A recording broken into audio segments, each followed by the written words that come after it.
Mes amis, cette différence est loin d'être mauvaise. Cette différence est bonne. Cette différence honore Dieu et amène la bénédiction de Dieu dans votre vie. Mais vous voyez, vous ne serez jamais capable de faire aucune de ces choses si vous avez perdu la vision de la sainteté de Dieu, de la différence de Dieu. Je vous assure que dans 99% des cas où vous tombez dans la tentation, c'est parce que vous avez perdu la vision de la sainteté de Dieu. Je vous assure que quand vous justifiez le péché dans votre vie, c'est dans 99% des cas parce que vous avez perdu votre vision de la sainteté de Dieu et parce que vous vous conformez non pas à l'image de son Fils, mais à l'image du monde. Pensez-y, pensez-y. Je crois vraiment que le problème majeur dans les églises de l'Amérique aujourd'hui, c'est que nous avons complètement perdu la vision de la sainteté de Dieu. Certains se concentrent sur la popularité et volent la gloire de Dieu. Ésaïe, avant le chapitre 6, était comme le chrétien moyen. Réellement, il était content de lui-même. Je crois qu'il était content et il était satisfait de lui-même en ce qui concerne son travail pour Dieu. Je crois qu'Ésaïe, comme le chrétien moyen, probablement était satisfait de sa vie spirituelle. Je vais bien. Et puis Dieu l'a amené dans sa présence même, comme très peu de personnes depuis, comme Ézéchiel et Jean le révélateur et l'apôtre Paul, qui ont eu une vision fugitive de la gloire de Dieu, une vision fugitive de la sainteté de Dieu. Et quand ils s'approchent et voient la sainteté de Dieu, de la Trinité sacrée, il ne peut que tomber sur sa face et dire « Je suis perdu ». Je vous prie d'ouvrir avec moi à ces mots de la vision d'Ésaïe chapitre 6, versets 1 à 8. C'est une image de ce qui se passe au ciel en ce moment pendant que nous nous asseyons dans cet endroit au XXIe siècle, devant la sainteté de Dieu. Que voyez-vous? Vous voyez que même les anges sont frappés de terreur devant la majesté de Dieu. Les anges se prosternent et adorent le Seigneur Dieu. Les anges sont prêts à servir le Dieu vivant. Les anges, avec toute modestie, se sentent indignes de se tenir devant son trône.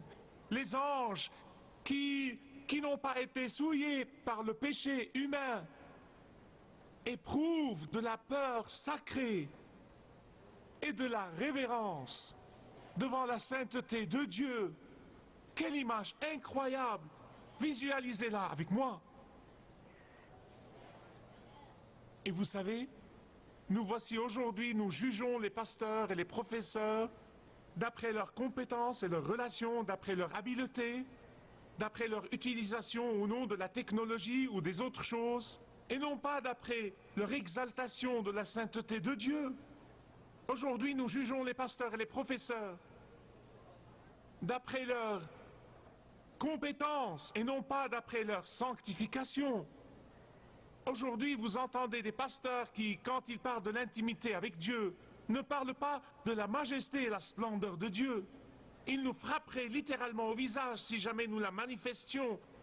Ils parlent de Dieu comme ils parlent de l'un de leurs copains. Vous montez chez lui le matin et vous dites « Qu'est-ce qui se passe, Dieu ?» Et Dieu dit « Qu'est-ce qui se passe, Bill ?»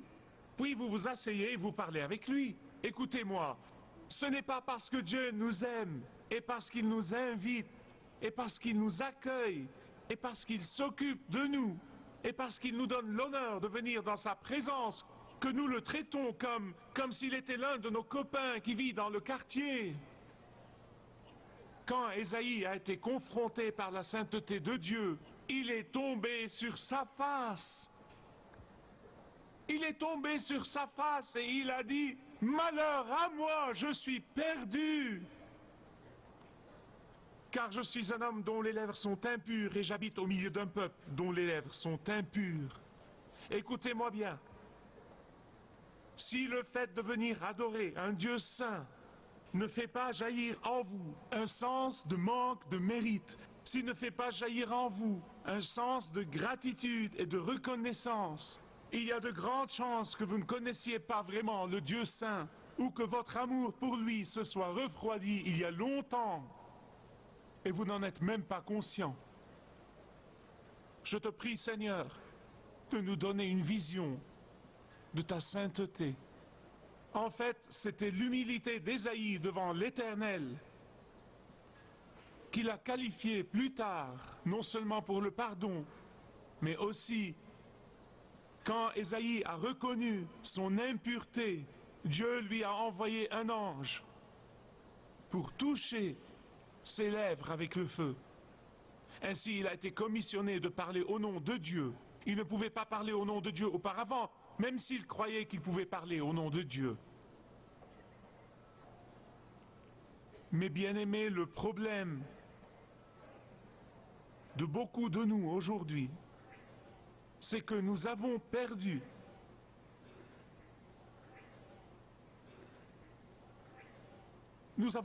la vision de la majesté et de la gloire de Dieu. Réellement.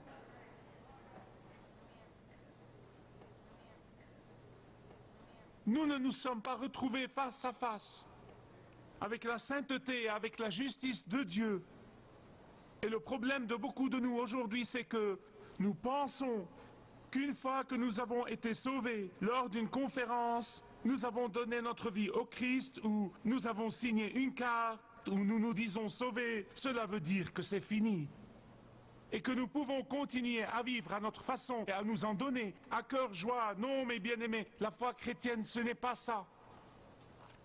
Imaginez une maman qui donne la vie à un bébé, et une fois que le bébé est né, elle le pose quelque part et lui dit « Maintenant que tu es né, prends soin de toi, bébé. Il suffit que tu sois né. » Non.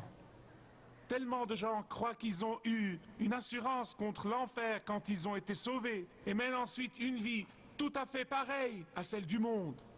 Mais ce n'est pas la volonté de Dieu. La volonté de Dieu est votre sanctification. La volonté de Dieu est votre différence.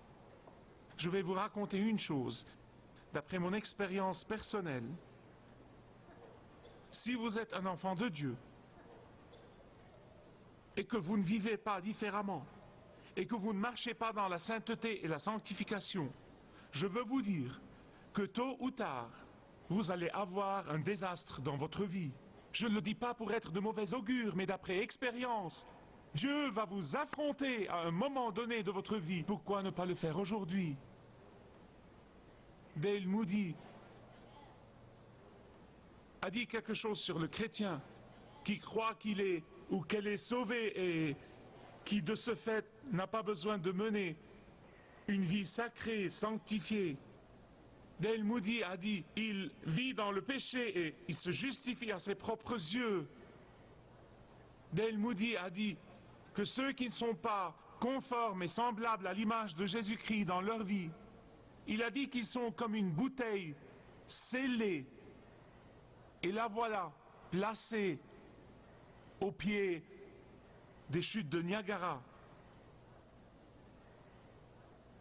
Et pas une seule goutte du volume énorme d'eau ne pourra jamais la pénétrer. Quelle est la conclusion que nous devons tirer aujourd'hui? Écoutez-moi, je suis prêt de clôturer. Posez-vous cette question. Êtes-vous une bouteille scellée? Êtes-vous une bouteille scellée qui s'agite dans le flot de la grâce de Dieu sans qu'aucune grâce ne vous pénètre? Avez-vous tellement peur d'être différemment saint que vous faites machinalement tous vos devoirs religieux, tous vos rituels religieux, tout le jargon religieux, tous les actes religieux? Mais vous êtes comme une bouteille scellée? Est-ce que votre péché, et votre manque de sainteté vous ont tellement scellé que la grâce de Dieu est incapable de vous pénétrer et de couler à travers votre vie, posez-vous cette question.